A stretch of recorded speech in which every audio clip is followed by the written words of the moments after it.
So our first speaker tonight is Cathy Sigmon. She is co-founder of Civic Engagement Beyond Voting. And if you're not on their newsletter list, you should absolutely join the list. It's CEBV for short.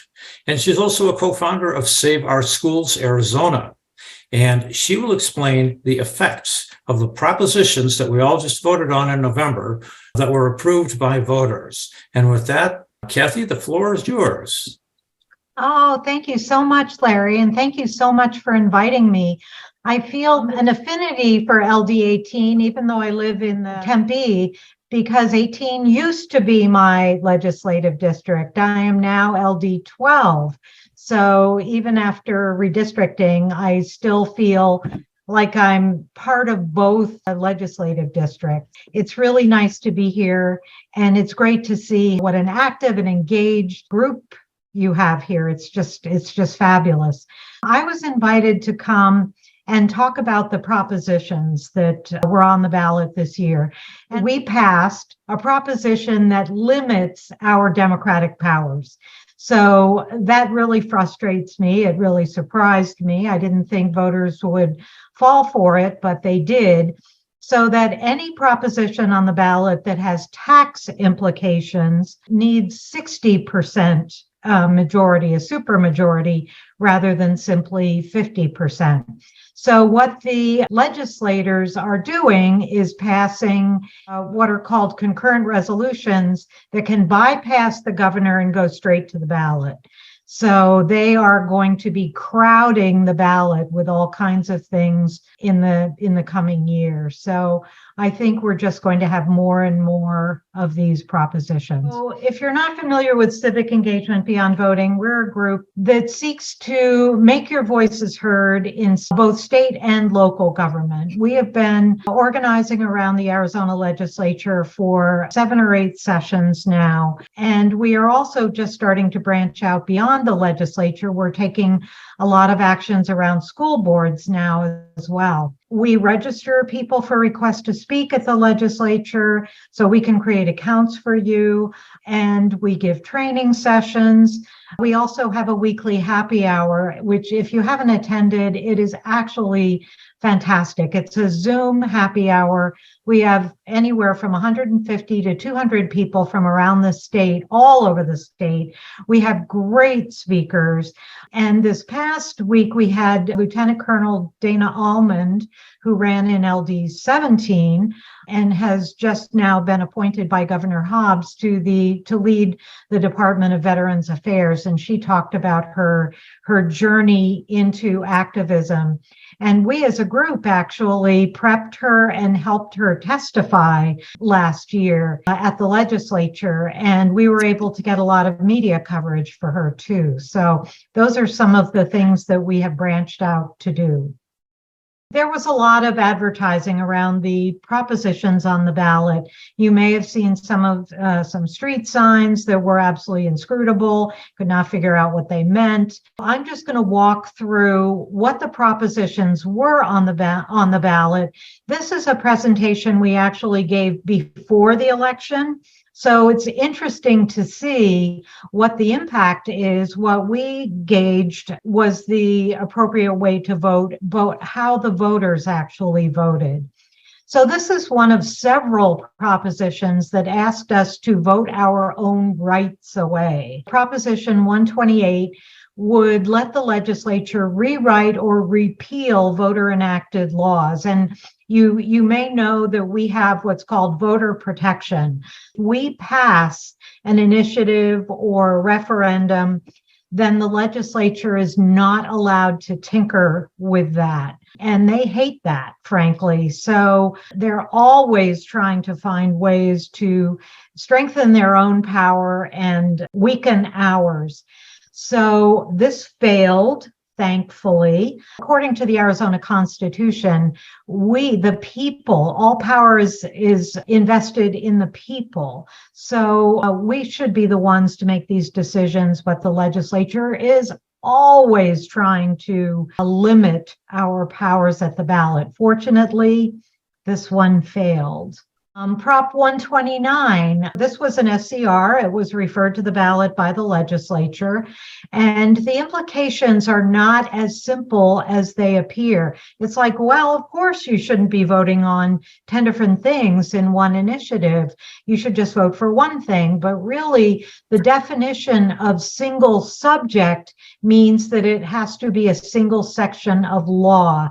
And there are many, many initiatives, including, for example, the minimum wage initiative that was passed a few years ago, that would not have been able to pass. It would have been knocked off the ballot because it applied to more than one area of law. And often an initiative will do that because it's trying to wrap several things up under really what we would consider to be one subject.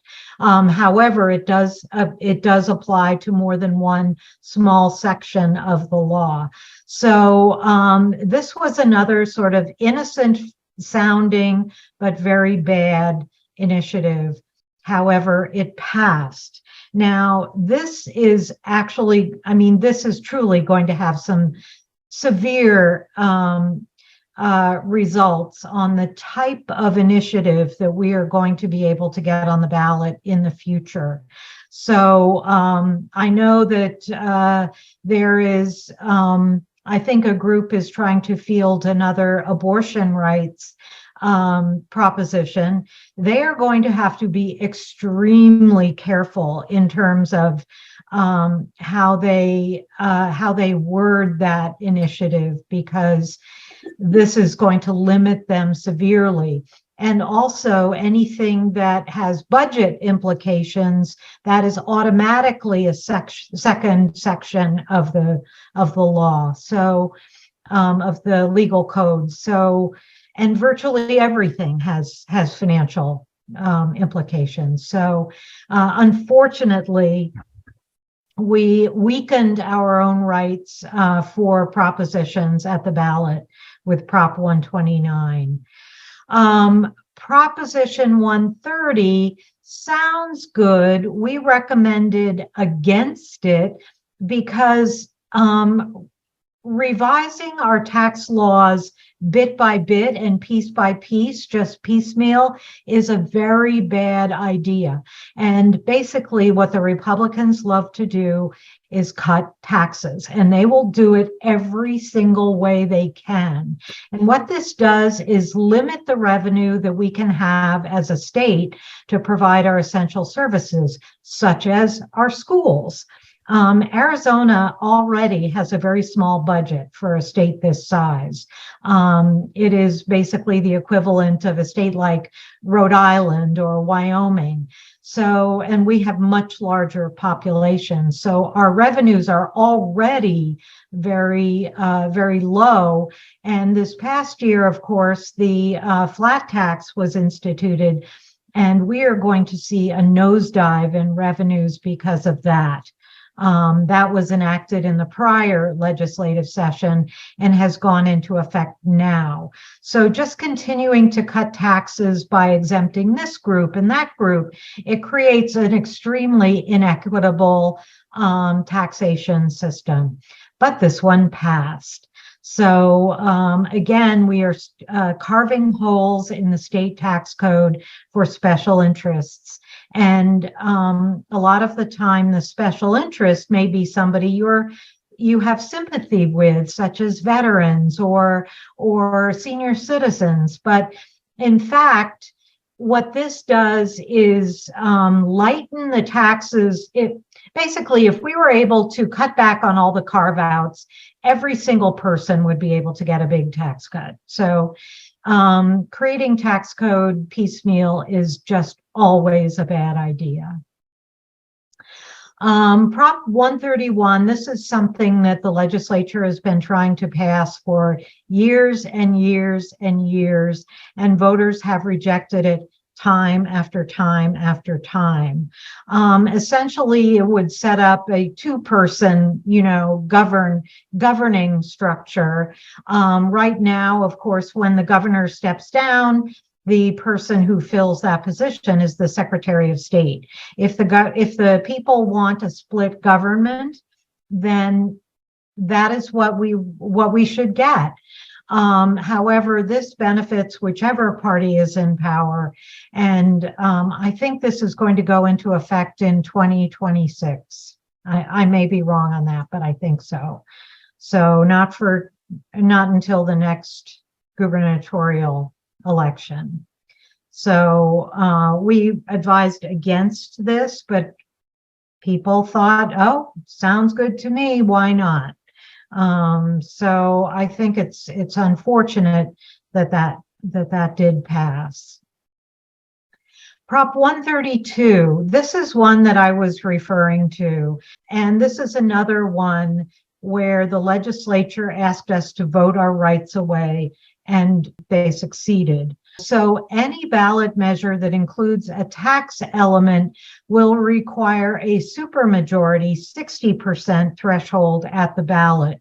We are a very closely divided state, and expecting virtually any ballot initiative to surpass this threshold is a huge lift. Now, Stop Dark Money did go over 60%, so that would have passed, but I will show you in a minute, very, very few other ballot measures would be able to pass with a 60% threshold. And as we say here, our motor voter law that allows people to register when they register to vote when they register their car, the ban on smoking indoors, the minimum wage, and the initiative that theoretically, before it was struck down, would fund public schools. None of those passed with a 60% threshold. I really am extremely sad that this passed. The predatory debt collection, which was to forbid anyone from being driven into abject poverty because of medical bills, that happily did pass. So that was a good thing. The voters' right to know, Stop Dark Money, third time, fourth time, whatever it was, is the charm. That also passed. Prop 308, tuition for DACA recipients. The voters, when they are allowed to vote on something, they do have compassion. So this gives me hope. Prop 309, this is another, let's take our rights away. It would create a huge problem at polling places.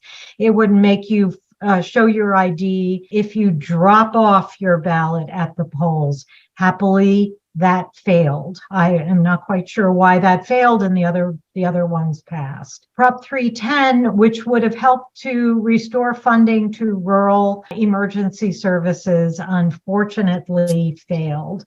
0.1% statewide tax supplement. People really don't like taxes. So this is who we are. I really appreciate being able to go over the propositions. Thank you so much for inviting me. Thank you very much, Cathy. Let me turn to Pat Weedoff. Do we have any questions for Cathy? Yes, we do. We have a question. What is Save Our Schools doing about lifting the AEL, and what can we do to help?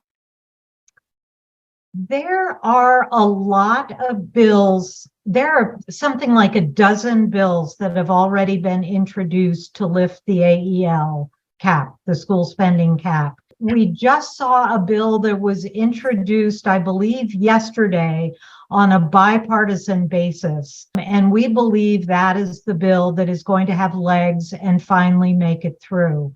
We do not doubt that the legislature will pass this. So we are stepping back. We are letting other organizations take the lead, such as AEA and the School Board Association and a whole variety of different lobbying groups. We feel that there is lots of publicity around this. When the right bill comes up, we will support it wholeheartedly. But frankly, I don't think we need to do a lot at this point other than support the correct bill when it finally starts moving. None of those bills have moved yet. They've all just been introduced.